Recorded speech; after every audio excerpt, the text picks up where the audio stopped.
అంటే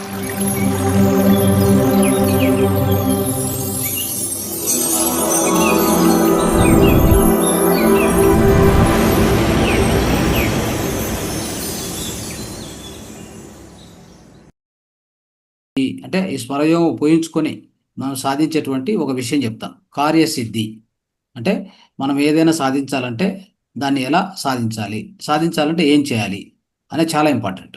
ఓకే, చూద్దాం.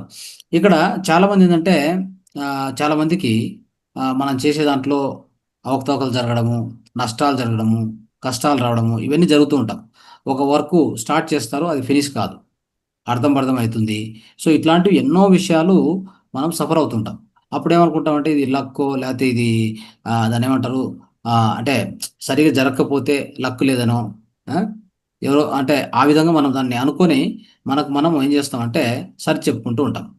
సో అయితే ఆమ్, కొంతమంది ఇప్పుడు కొంతమంది ఏంటి, జిమ్కి పోతూ ఉంటారు అనుకోండి, వాళ్ళకి ఆరోగ్యం బాగా కావాలి కదా, ఆరోగ్యం బాగా కాకపోగా ఆరోగ్యం దిగజారుతూ ఉంటుంది. చూడండి. సో ఇట్లాంటప్పుడు కూడా మనకు డౌట్లు వస్తాయి. ఇతను చూస్తే జిమ్‌కి పోతాడు, ఆరోగ్యం చూసి దెబ్బతింటుంది ఏంటి అని మనకు డౌట్ వస్తుంటాయి కదా.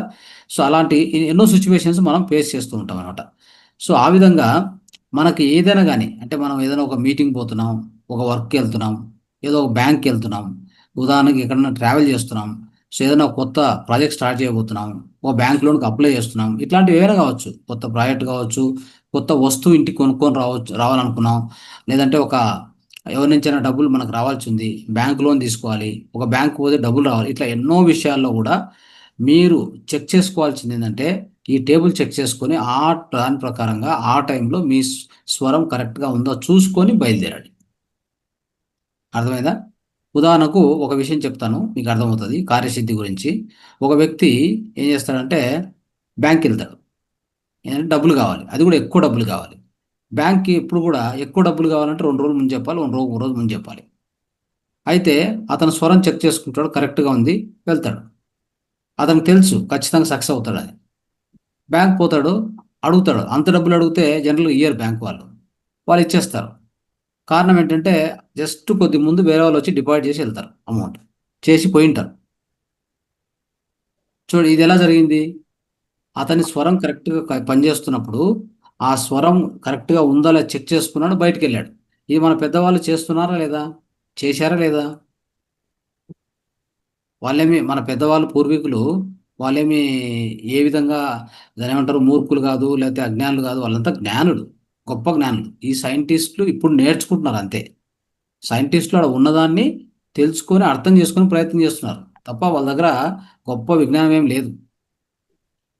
అయితే మన పూర్వీకులు, పెద్దలు, మన ఋషులు, మునులు వాళ్ళు గొప్ప సైంటిస్టులు. వాళ్ళకి తెలియని విషయాలు ఈ భూమి మీద ఏది లేదు. అర్థమైందా? ఉదాహరణకి మీరు ఒక ఆఫీస్‌లో పనిచేస్తున్నారు. మీ బాస్‌తో రివ్యూ మీటింగ్‌కెళ్ళాలి. అర్థమైందా? రివ్యూ మీటింగ్‌కెళ్ళాలి. దాంట్లో ఎన్నో చర్చిస్తాము. సో, దాంట్లో మనం చెప్పింది బాస్‌కి అర్థం కావాలి, ఆయన వినాలి, మనల్ని మెచ్చుకోవాలి. అంటే ఏం చేయాలి? మీ శ్వాస, మీ మీ యొక్క స్వరం ఎక్కడ నడుస్తుందో చూసుకొని వెళ్ళండి. ఆయన దగ్గర మాట్లాడే ముందు చూసుకొని వెళ్ళండి. ఒకవేళ ఆపోజిట్ నడుస్తుంటే దాన్ని అడ్జస్ట్ చేసుకొని వెళ్ళండి. ఈ టేబుల్ ఏముంది చెప్పండి? వాట్సాప్‌లో పెట్టుకోండి, నేను పంపిస్తాను. లేదు ప్రింట్ తీసుకొని జోబులో పెట్టుకోండి. అది మీ ఇష్టం. దాన్ని చూసుకోండి. చూసుకొని అది కరెక్ట్ నడుస్తుంటే మీ బాస్ దగ్గర పోయి కూర్చొని మాట్లాడండి. సక్సెస్‌ఫుల్‌గా మీరేం చెప్తే అది కరెక్ట్ అవుతుంది. వాళ్ళు అంగీకరిస్తారు. అర్థమైందా? సో, ఇలాంటివి 1, 2 కాదు. ఎన్నో ఉన్నాయి విషయాలు.